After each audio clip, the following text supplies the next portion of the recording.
every time I try to make a list of like how we should do an episode, I always like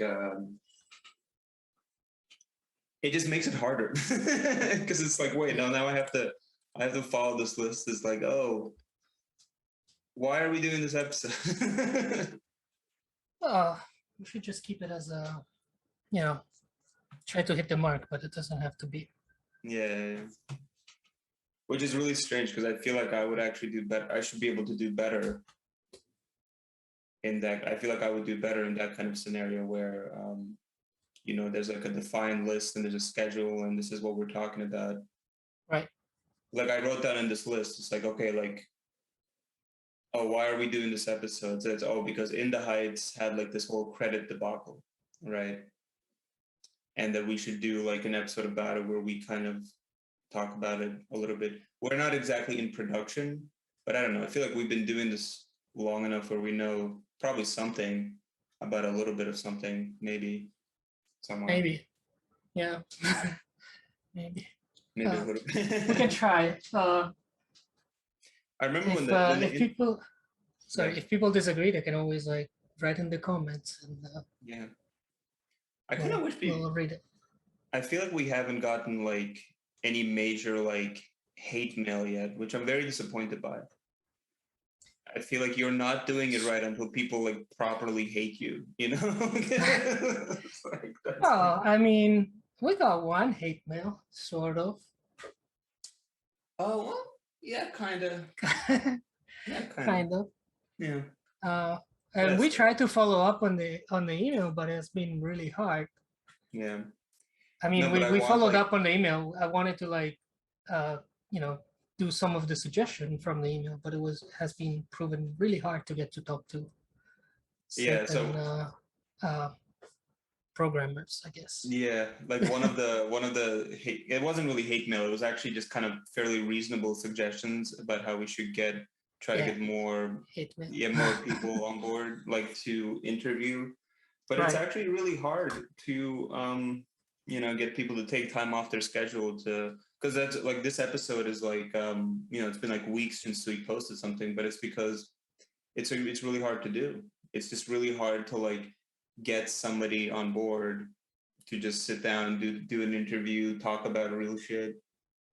It is, and if they're working for some company, they probably have even less, time to do it.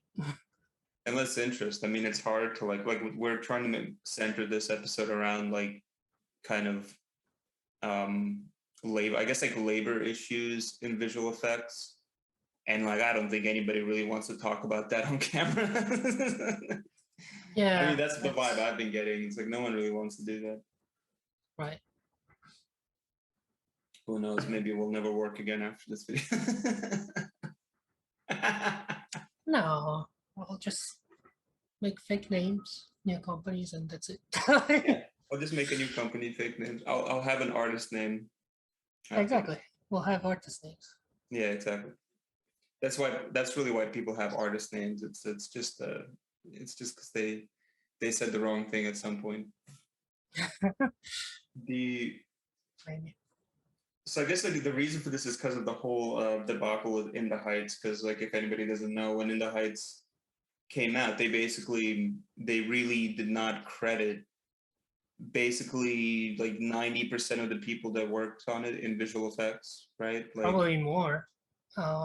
I don't have the screenshot in front of me, but there was just like name of the companies and producer maybe from the company, and that was pretty much it. Let me see if I can find that. It was basically just like, it was like a few people and then the studio names. Right. And it was kind of there was a big hoopla about it because I don't know if they changed it since then, but there was a whole hoopla about it because it was, like a huge team of people worked on it. We worked on it.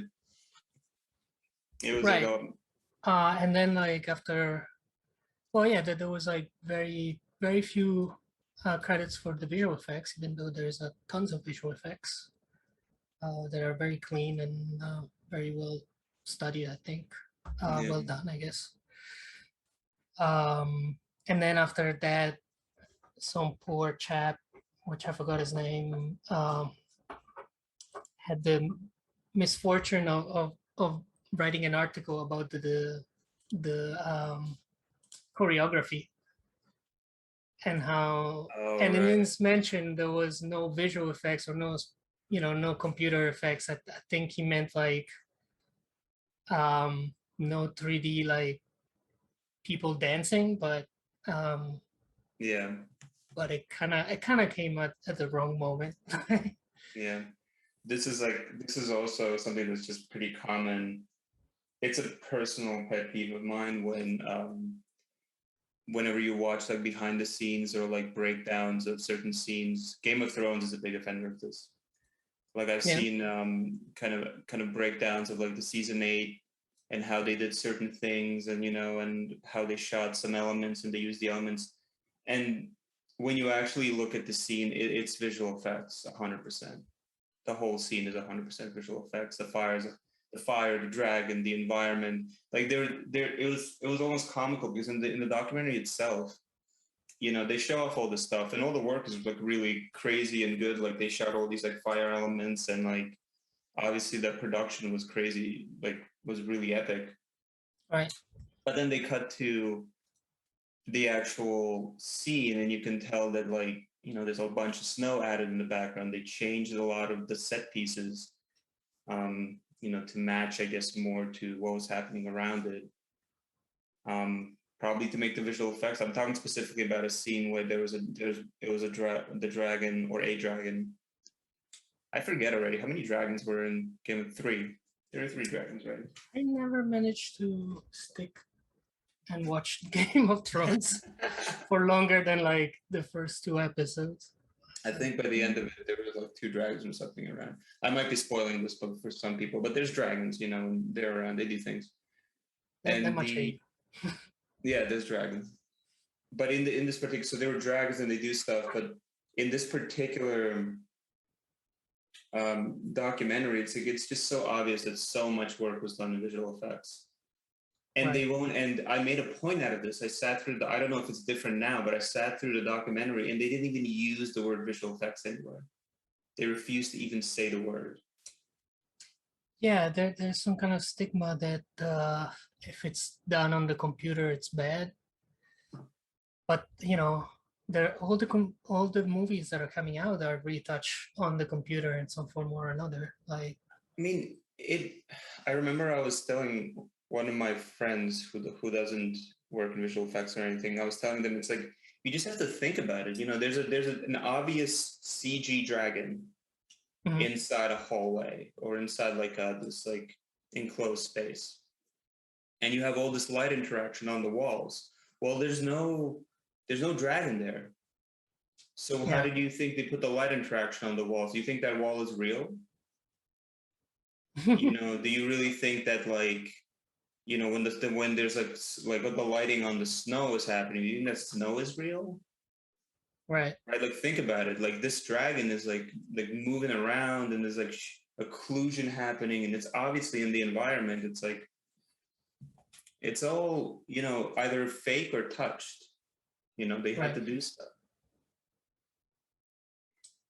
Yeah, so and I mean,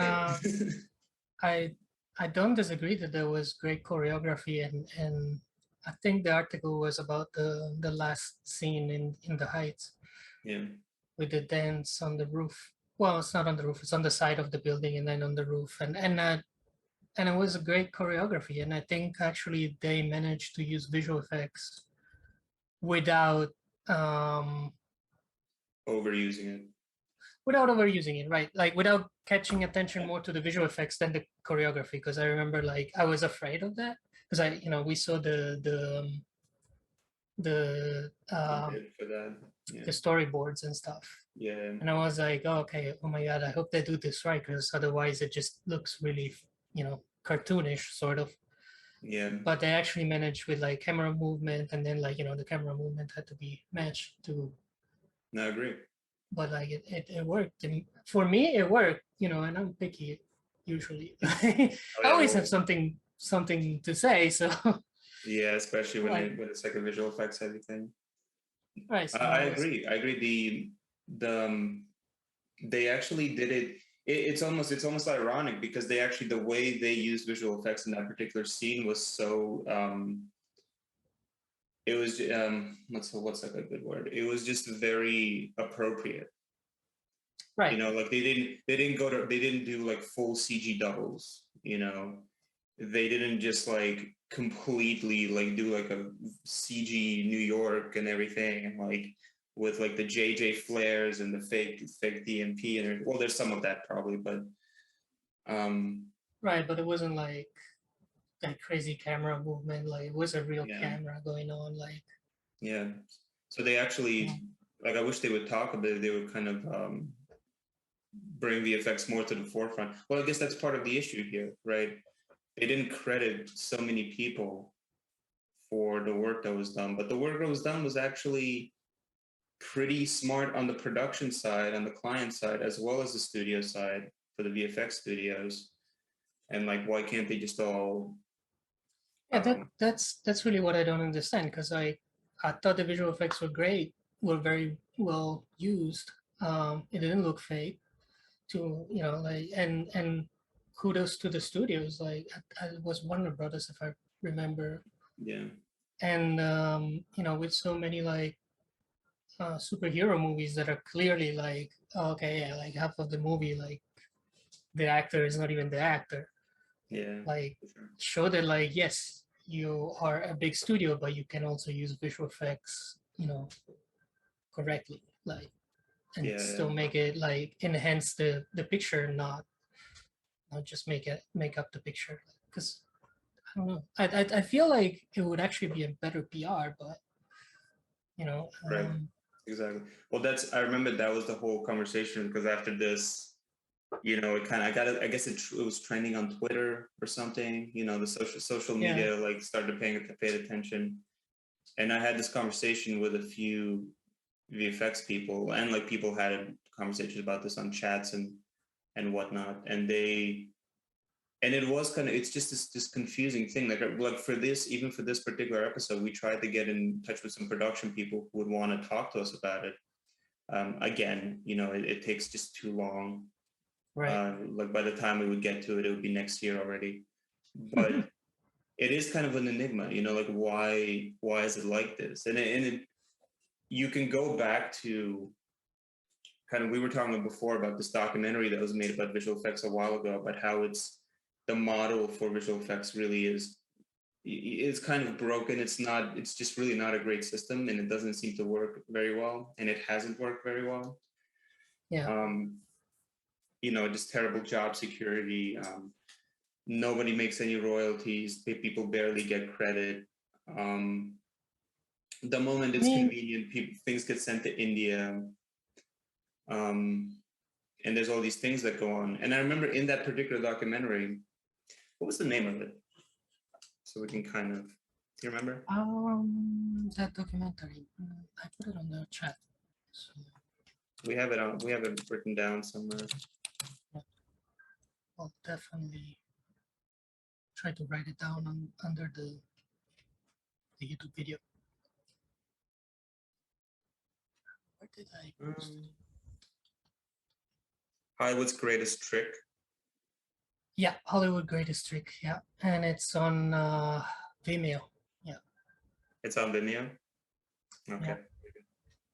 Hollywood's Greatest Trick. It's actually a pretty good documentary. It kind of talks about some of the issues in visual effects because it's Hollywood's greatest trick. It's like every single thing you see, it's almost everything has visual effects in it. Yeah.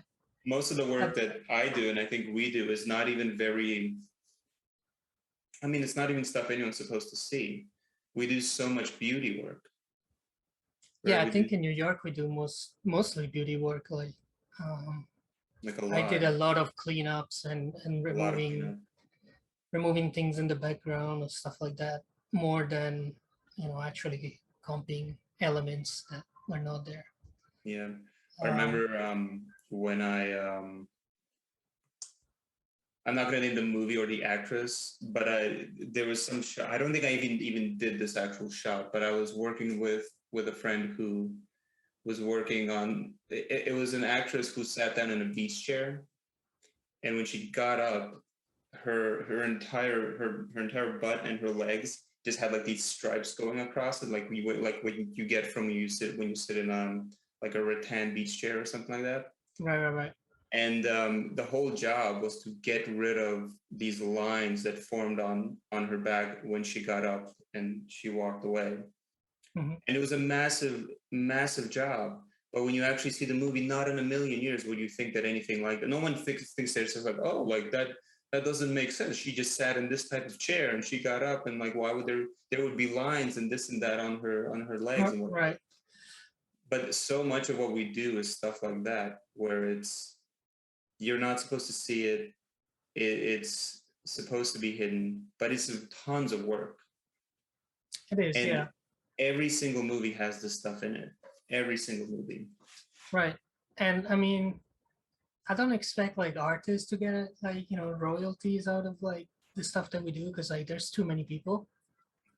But like maybe the visual effects supervisor could go like above the line, you know, because they're like part of the pre-production and all this stuff.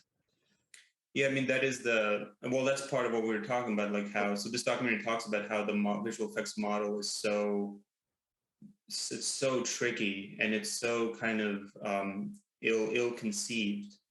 Because the argument is that like, well, you know, you can't give everybody royalties because we're talking about teams of people in the hundreds. On like some movies that there's like hundreds and hundreds of people. If you start handing out royalties, it would get so diluted that it would basically not be worth it. You know, and everything's a tit for tat, right? You get royalties, but like, what do you kind of give in return? You know, the argument becomes like, well, you can go, you know, I don't know, like go to war with these studios or something and just demand royalties and demand high royalties. But it never works that way, really, because if their bottom lines get affected too much, they're just not going to do the projects. Right. And then nobody has work. Right. So it's a very complicated balancing act. It's also just really how do you convince these projects to agree to that, especially when there's so many people who will gladly work without royalties, and they'll gladly work late hours, and you know, if you pay them overtime, they're happy with that, or if you pay them to work late at all. Right. So it's a very difficult. I mean, it is very difficult in that sense, and I get it. But like, I mean, for me, like, and I understand also like credits at the end of the movie have their own politics going on, you know. Basically, because back in the days, like, it actually cost film to put like credits in the movie, and film was expensive. But today's it's all digital, so like adding like, you know, 10 extra names or like 50 extra names, I don't understand why that would be. Why does that have to have like politics involved, or like, you know, like asking studios like money for it? I heard that like some studios might ask companies if, you know, money for putting names in credits. I don't know if that's an actual thing or not. That's what I heard. Well, that is part of, and that's part of like the enigma of it, is why, because that's obviously not a good enough. When people say that like, oh, well, it's for logistical or practical reasons, it's like, that's not a good enough answer. You know, I've seen credits that, you know, were like the length of a short film. Yeah. You know, it's just really it's not that big of an issue. And you can kind of shove a lot of names onto a black void, you know, you just credit like when the credits roll. And also like, you can't tell me like, oh, the movie then becomes too long and you have less showings during the day. Because like, I mean, I get it, but like, first of all, most people don't even watch the credits. Yeah, I have friends who've worked in movie theaters, and I mean, this is kind of back in the day now. This is probably like 10 years ago. Mm-hmm. But they once there's no one in the room, they stop the roll. They stop the credits. They stop the movie. Yeah, if there's nobody, they already start cleaning up as soon as like most people are out. So yeah, I don't think this is really like I don't think AMC or whoever is like contractually obligated to go from like 00 time code to the very last number. I don't think that's how it works. Like because otherwise, right, it just wouldn't work. Like there's so many, they would be logistically so hard for them to schedule anything if they had to like adjust to every single movie separately. But then, going back to that, there's also the argument that In the Heights came out on HBO Max, as well as in theater, which is a thing that is happening more and more often.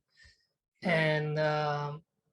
And I watched the HBO Max version, and that had the non-credit in visual effects. So like that makes even less sense, Yeah. Like if you want to chop it off in the movie theater because you have to come up with the idea that like, okay, we don't have time, or like we can have one extra showing during the day, but then like at least the streaming keep it complete. Like it's not like I'm gonna watch it and then wait until the credits end and then I'm gonna watch it again, and like that doesn't do anything to HBO Max. Right. They don't have that problem. Right. I already like pay my HBO Max subscription, so like it's like they already got the money for that year. But yeah, but they kind of in Hollywood's, I guess the point is that like there's a lot more to it. There's a lot more issues than just like the credits being weird. It's like there's for some reason the visual effects always kind of gets this like backseat, and right. It probably goes all the way back to about this documentary, Hollywood's Greatest Trick. I think it was in the it's been a while that I've seen it, but I think there is like an interview in it where somebody makes a very poignant argument. I'd have to look this up later. That a lot of it just has to do with kind of an original sin problem, where sometime way back when, right, when they were making like Jurassic Park and Episode 1 and whatever, somebody screwed somebody over. It was some studio screwed over some other studio, or like some producer screwed over somebody, something happened. And we've basically just been snowballing on this ever since.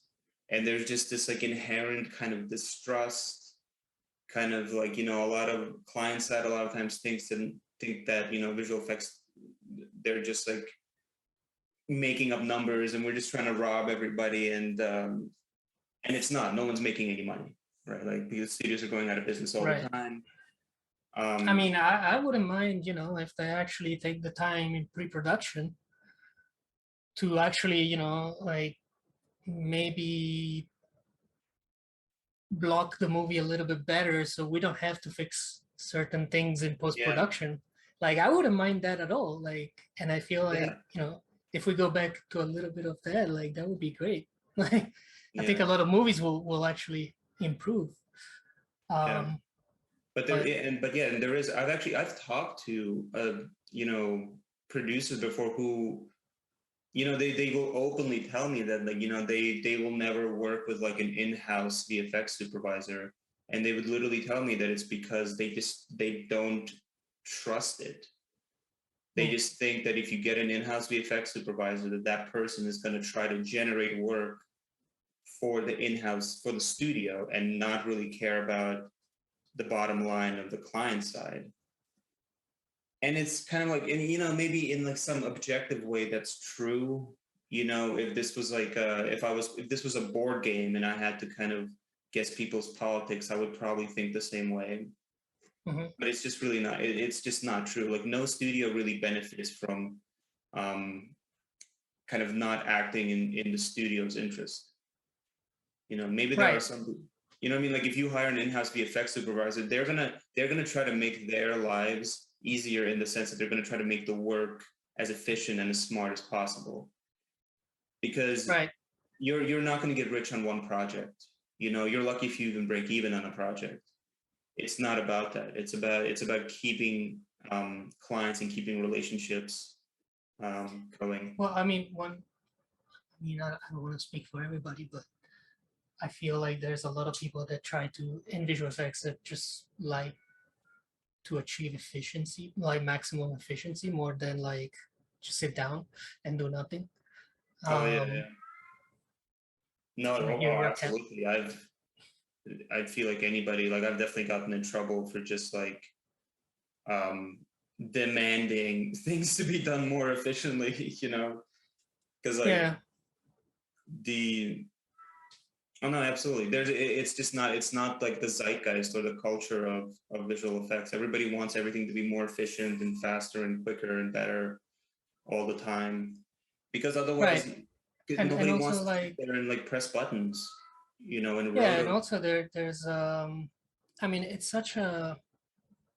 kind of like a niche job, sort of like, so like you really need to like it to be there, and do it.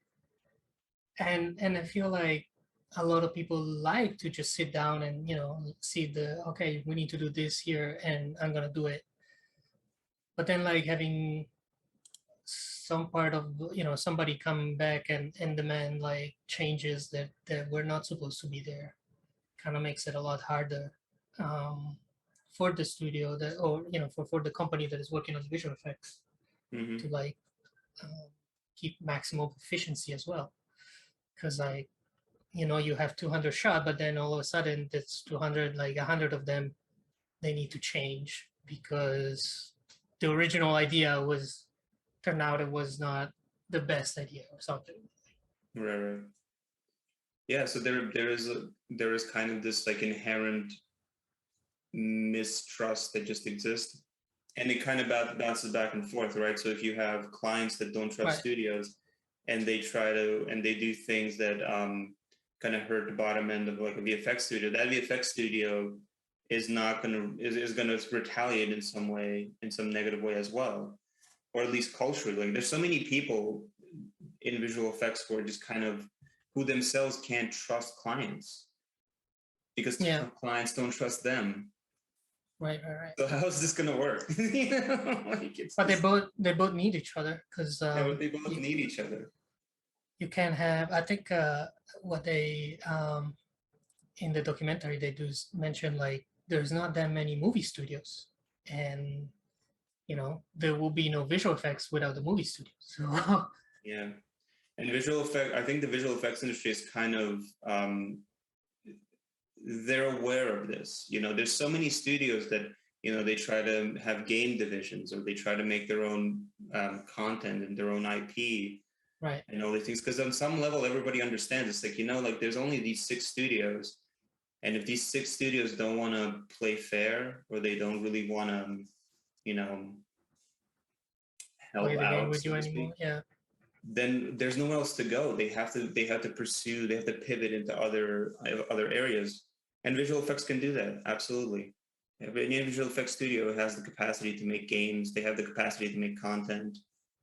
I mean, they do that in a way. Even just like hardware wise, I think visual effects studio is so like the hardware is so demanding that like there's a lot that you can do with like the facilities that is, absolutely, on many different fields. Like, absolutely. Going into with AR and VR and that stuff happening also. Yeah, right. There's a lot of stuff happening, and it's kind of, and maybe if things go in that direction, that will kind of fix. Didn't we talk about something like this, where maybe the solution to a lot of this is actually just for VFX studios to pivot into other areas, so there's just more leverage, there's kind of more bargaining power, not in the sense of a union, but in the sense that they don't really have to do movies and TV shows and commercials, right? And they can say no. Talked about it. I don't remember if you talk about it with somebody. Or I mean, yeah. It is a good point, though. Yeah, it's like part of it is like, it's not even about like getting out of TV and film. It's just, if you work on other stuff, you can say no to TV and film projects, and that in itself is leverage. Like being able to say no is leverage. That's kind of that's all it really is. All a union really does is it creates the capacity to say no. Right. Right. In in whichever forceful fashion or not, as like a strike or as like some kind of labor dispute, but it creates the ability to say no. Right, and I don't know. I do right now, like recently, more to the idea that a union in visual effects it's an impossible thing to achieve.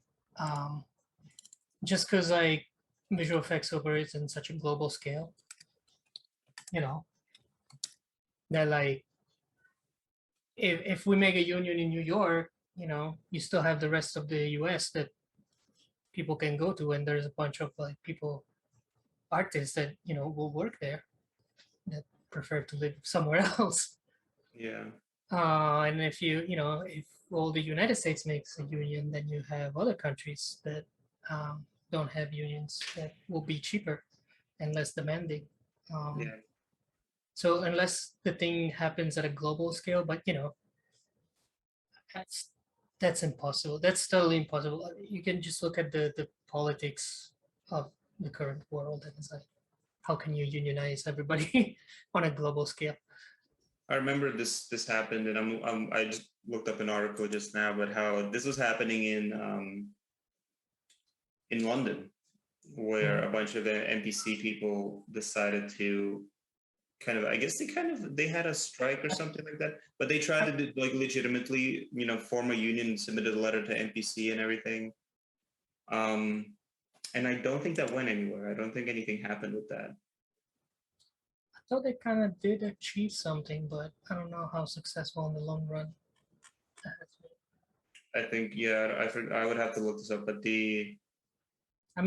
but also that happened several years ago, and I think it will be even harder right now, like with people working remotely and stuff like that. Yeah.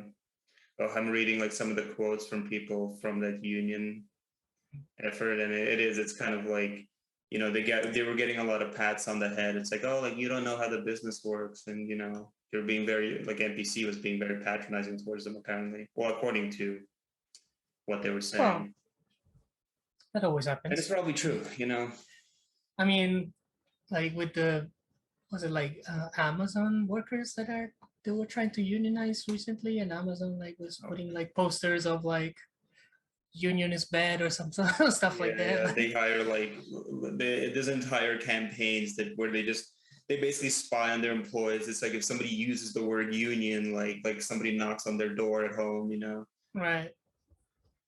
Just trying to discourage visits their visits their kids at school or something, like really like mobby terrible stuff. Like provide alternative facts on union that were not really true. But, yeah. I remember, and you know what? A lot of that stuff works. A lot of people, they vote no on unions, and a lot of that has to do with job security. They especially people that work at Amazon, Walmart, those places, they're not there because it's like they have some deep passion for ringing up people's groceries or stocking shelves. It's because they really need benefits, and they need some kind of job security. Right. And it's a logistical thing almost. It's like it's a bureaucratic thing. A job is like a bureaucratic thing for them. They just need to check some boxes and make sure some numbers in an account are correct. But visual effects is kind of different. A lot of people, like you were mentioning before, a lot of people in this business, it's like they don't even need to be in this business. There's a lot of really smart people in visual effects that could pivot anywhere else any moment. Yeah. So they're really a lot of people do this because they actually want to do it. So I don't know, and it's always just been an issue where there never seems to be really a good solution. I mean, I forget somebody in like a chat somewhere said that in order for there to be any kind of visual effects union in any kind of real way, it would have to be a global effort. Yeah. The amount of work it would take just to realize it would, like, who's going to do this, Right. Well, like I just said, yeah, it's Yeah. it's way too big of a task to do. Yeah. It's unfortunate because also like I feel like I mean I personally do feel like it, but also I think a lot of other people like eventually you start getting disillusioned and you kind of not don't like the job anymore. Like even though you it's a when they say like do the job that you like so you will never feel like you work ever again, but like then eventually like You just hate all the this job. yeah eventually like all this tiny thing starts catching up to you and you start hating the job at that point, even though like you loved it like at the beginning because you wanted to do it, and now it's like, well, I don't know, like Yeah. like I don't even get my name at the end of a movie that nobody will watch, like it's not like I'm asking them much. Yeah. Like The what's it say? Pink Floyd calls it quiet desperation. yeah, It's the English way. Well, in the song it's called quiet desperation is the English way, but yeah.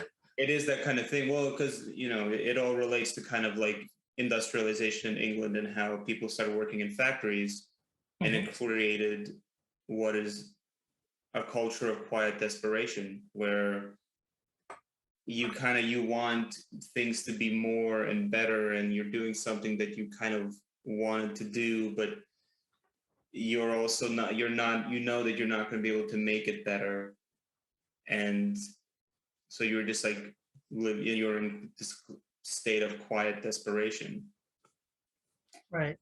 where you're kind of just like you're doing a job that you kind of like, but then it's always kind of messed up and you never feel good about it, and it's just like this whole mess that it creates. Yeah. Yeah. I feel like a lot of visual effects artists probably go through therapy because Yeah. they work in visual effects. Yeah. Not for sure. Yeah. There's because you also it's a really tough business. I forget I explained it to somebody once where it's just like it's like you're doing like incredibly mentally taxing work, and then the whole kind of almost the whole job is for it to get criticized and to be shut down, right? It Like is. when It you is very much like, I mean, Hitler would have not been able to do this job. So yeah. Because it's kind of like you show up, right, and you do this like really difficult work, and for a lot of us it kind of doesn't feel difficult, like we feel like it's quick, but if you show it to like the average person, it's kind of crazy what we do. It's Right. really just over the years we get good enough at it that we know how to do it, but it's actually very mentally taxing and really complicated work. There's a lot of science involved, or just like artistic talent, just like knowing how to like kind of put down splines and make strokes that work and everything. And then really the whole job is that once you're done, once you have that first version, the job is to kind of criticize it. It goes Yeah. through like 5 different people who are all trying to find mistakes in it. And of course there's mistakes. Yeah. There has never There's been a thing ever done in visual effects that did not have mistakes in it. That has never existed. there is no version 1. Yeah, And there is also no there final is no version. version 1. Like how quickly something gets approved is really just a function of how desperately do they need it delivered, right? Right.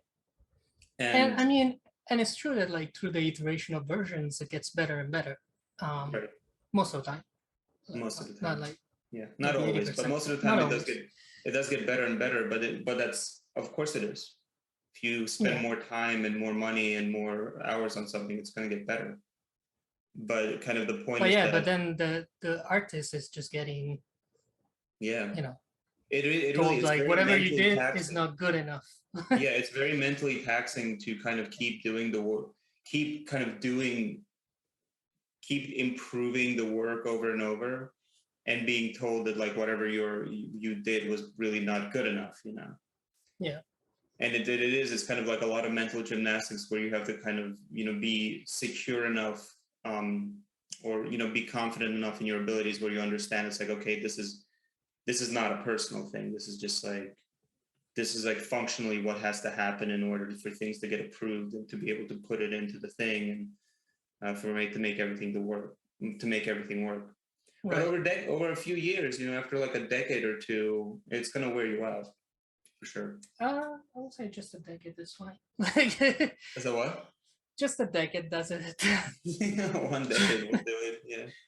When, But that's also, I think that also kind of plays into this whole credits issues. Like when you do all this and you're just like exhausted and like, you literally need a vacation just for one project that you did. yeah. And then your name is not even in the credits. Right. It's just like, why is it like this? Like, why? Yeah, I don't know. That's the thing that at least like, pisses me off, because I mean, going back to In the Heights, I didn't expect us to be in the credits because of what I don't remember it being in the contract, but like a lot of other people that I know worked on it and did bigger scenes that we did, and they not even having a mention of that. It feels bad for me, and it feels bad for them as well. Like, I mean, I feel bad because like these people also worked on it so much. Yeah. Like, I feel so much worse for other people because we were more on like an in-house kind of level where we were much smaller. At the end, like as a small company, we only did what we could, like, so like not big visual effects or anything, but cleanups and things like that. And but then the people that did like the really, really big sequences that were actually very impressive. Yeah. They're, and it's like they don't get credited for that stuff. I mean, yeah, I don't know. It feels very unfair. Yeah, very for unfair. Me at this point, it just feels strange because I just don't understand what that's for, because there's no good excuses. It's like, oh, well, like we were talking about this before, how like, oh, well, it makes the movie too long, or it's just like it takes too much effort to write these names down or something, whatever the excuses are. I mean, no, that's real. Yeah. It's like at some point there was just a decision to not credit these people. Yeah. And yeah. Who is this for? I don't know. I don't understand. Like, I mean, like who makes money off of not crediting us? Like I'm really curious. I don't think anybody like who like goes home and is just like, oh, if I just don't credit these people in these credits, like, I'll make like an extra penny or something. Like, does that exist? Like, is that what's going on here? I hope not. Because that will explain a lot, but well, I'm saying this because I feel like it almost has to be something like that, where it just makes so little sense why people don't get credited, or why there's all these like labor disputes and why all these things. Like, actually, I have it on my list because there's a whole lawsuit with Disney and I think Paramount and a bunch of other people where they were colluding together to fix people's wages so that they couldn't make more money when they went from one studio to another. Which is just like illegal in the United States. It's just like straight up price fixing people's wages. Right. Who is this for? What are they trying to do? Like, is it really that much of a? I mean, if it is, I would say like if it was, a lot of the excuses that maybe at a certain point made sense probably don't make that much sense anymore. I mean, I don't. I feel like very few directors decide to shoot on film, so like you don't even shoot it on film. Like, it's all shot digital. It all goes through digital. It ends up in a digital hard drive for the movie theater to download. No one's manually typing anything really. Like, everything just gets collated into spreadsheets. Right. But even like, even the person that does the credit, like I don't think that will have a problem of like copy and pasting a couple more names, Yeah. Like, yeah, it's strange. It's a really strange kind of issue, and we can't, again, like I don't think we can speak with like really great authority on it. But I also don't think we can get anybody to speak on it with authority, because I don't think anyone will come out and say that like, oh yeah, we decided not to credit these people because of this, or oh yeah, we decided that we didn't want to pay people money, you know, for this reasons, you know, because like, oh, like some producer wanted like an extra penny somewhere. Yeah, I mean, the only thing that I might think in their mind makes sense is that, you know, there's so many like visual effects, and like people are getting this stigma that like if it's done on a computer, like if it's touched by a computer, then like, you know, it's super easy to do. So, you know, like you can make everything on a computer, which is true yet not true, because I guess you can make everything, but making it look good is not exactly easy. Yeah, no, absolutely. I want to call people out on that. Like if you no, like look, totally, like you can do things in a way where like you could do green screens or matte things or like do background replacements in like a one-click fashion, but you know, do it. Go ahead and do it. Yeah, Go out it's there and not do like it. the Like, 90s anymore. It's not gonna look, you know, we're not gonna like make it no, pass if it has like you're gonna spend a fortune on just like research and pre-production to, you know, to make sure that everything, like we're getting into we have this now with virtual production, right? Like you can go in and you can do things in a way where like it's one click or it's like no click and it's just like everything's correct in camera. But that means that you're gonna have to figure everything out before you show up on set, and you have to pay for right, the virtual production set and all this stuff. and you still have to have people making those assets and stuff like Yeah, that. and you So still have to people to make the assets. So even there really isn't like a one-click solution, unless you want to just make everything look like it's, you know, Snapchat or Instagram or something, you yeah, know, and like like you don't really care that if the quality is up to snuff, which is fine. You know, if you want to make a movie where everything looks like it's an Instagram filter, like that's you. Like you want to do that, that's totally fine. I would actually, I we kind of want it I could kind of be, want somebody to do that. I kind of want to see that. yeah, it Maybe could be it'll work. interesting. There's somebody that made a movie like in portrait mode because everybody was complaining that with the advent of a smartphone, like everybody's filming with portrait mode, and they just made a movie in portrait mode Yeah. just to spite people, Yeah. which No, is no, fine. You know, like use do whatever it. format you want. Like I'm okay even with like, you know, Instagram like filters, as long as like, Yeah. I don't know, things make sense. Right. But if you want the grain to match, well, Instagram's Yeah. not going to do that for you. You know, it's like that's not. They do the opposite of that. You know.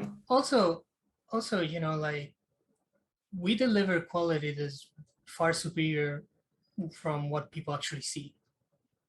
Oh yeah. It's like what we deliver is uncompressed, but then it gets compressed down, so like we lose a lot of the grain disappears because of compression. A lot of like details in Just shadows color data disappear. disappears. Yeah. Just Right, color data colors goes away. disappear, and I feel like you can you can predict that, but then if you want a foolproof project, you know, like that you can like maybe with the next wave of like technology still look good, you know, we still have to deliver those like really high Yeah. quality plates.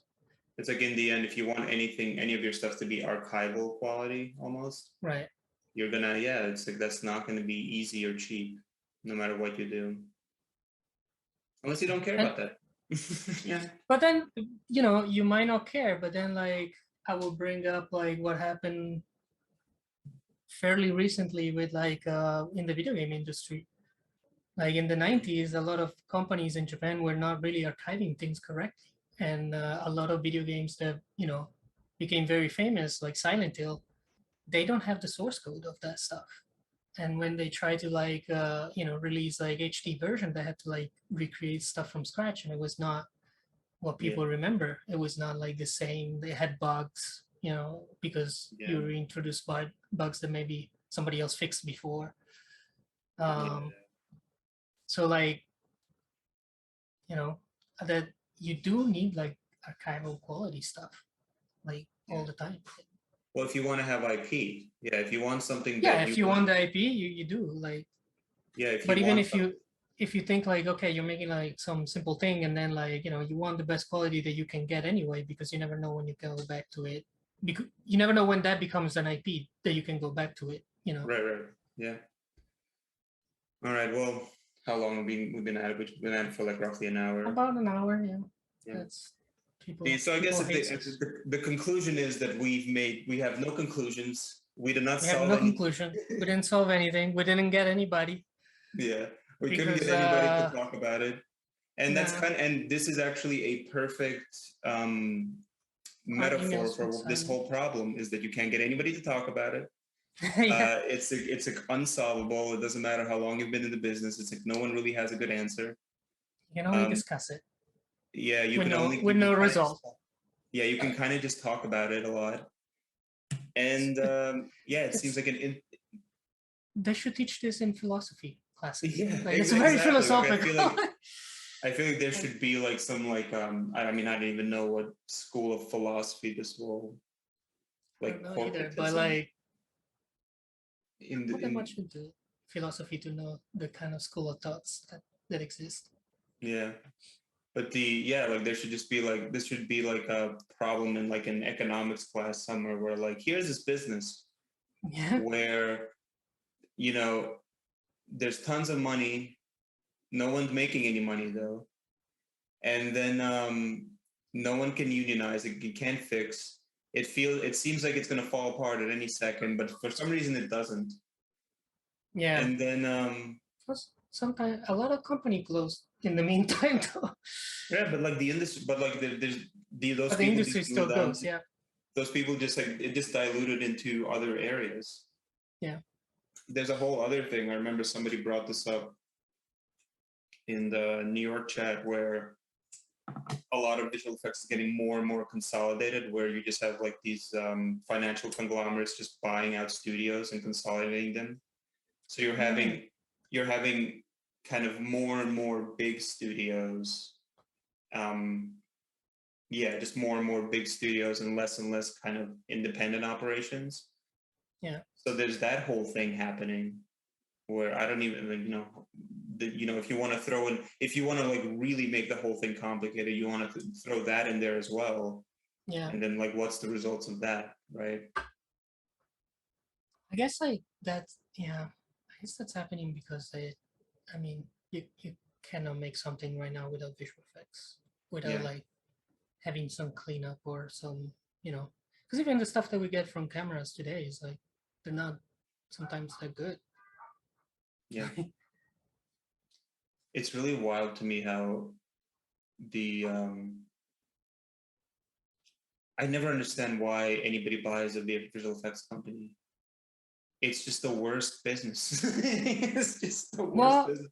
I think they do, because you need it. At the end of the day, you still need it, and it's better to own it than like having to deal with third parties. Sometimes, I guess, I feel like maybe that's their thought.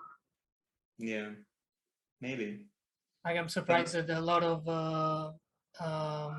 medical companies don't have their own visual effects studios, like, because they make a lot of medical videos and stuff, for different purposes, and probably they should make it. Don't maybe. Hopefully, no, nobody is like watching that. Business idea. I don't know. It's really tricky. Like, I would never buy, because like, you have all the, because it's like people need it, but it just doesn't make any money. It's like there's so many, like, buy like a lithium mine or something somewhere, or invest in whatever that like substrate they're making for like better electric batteries and stuff like that. Just do that. You'll probably make more money than buying any kind of VFX operation. Probably, yeah, on the long run. but maybe part of it is like, because whenever consolidation is usually kind of like a monopolistic activity. So it's if you buy enough studios and you kind of consolidate them enough, eventually you get leverage over productions, where you can say that like, well, this is how we work, and this is how much things cost, and here's what they are, and here are the contracts. And then on some level, if they're going to want their projects to get done, right? If you want Eternals to get finished, if Marvel wants any of that stuff to get done, you're going to have to, on some level, agree with their terms, because there's just not enough people, not enough talent in the world to kind of absorb all these projects otherwise. And that's why Disney bought LucasArts. I mean, Lucas company, George Lucas company. Lucas ILM. Well, they bought the whole thing. So LucasArts, Lucasfilms, and ILM, and Skywalker sound thing. Well, I forgot the name of that one. Yeah. But they do all the sound for every movie, basically. Yeah. Which is also just, so maybe like in the end, like, you know, all these like financial conglomerates will somehow fix the business, but they're going to fix it for them, not for us. So I don't know. Yeah, I don't know. I've never seen that happening in any other business. So I'll be surprised. Yeah, that's the other thing, is like this has also always kind of happened before. Like people have been buying at studios for a while, and it really hasn't done anything. Yeah, because it really is. It's such a, this business is such an enigma. It's so hard to wrap your head around it. Yeah. Well, in conclusion, there's no conclusion, and hopefully, no conclusion. No conclusion. Hopefully someone can leave comments on this and we can like figure it out. Leave comments and tell us how terrible this episode was. We're really interested to know that. Tell us how we just did circles and figured nothing out. And maybe you have some answer, but unless you're just some kind of troll and you think you have answers. But please offer some kind of credible answer to these problems. Or if you know somebody that wants to talk about it, you know, we're also open to like talk with persons. people who know about this stuff, please contact us so we can do like an interview and you can educate all of us on the finer points of. We couldn't get anybody on time for this. Yeah, but maybe next time. Yeah, we'll see.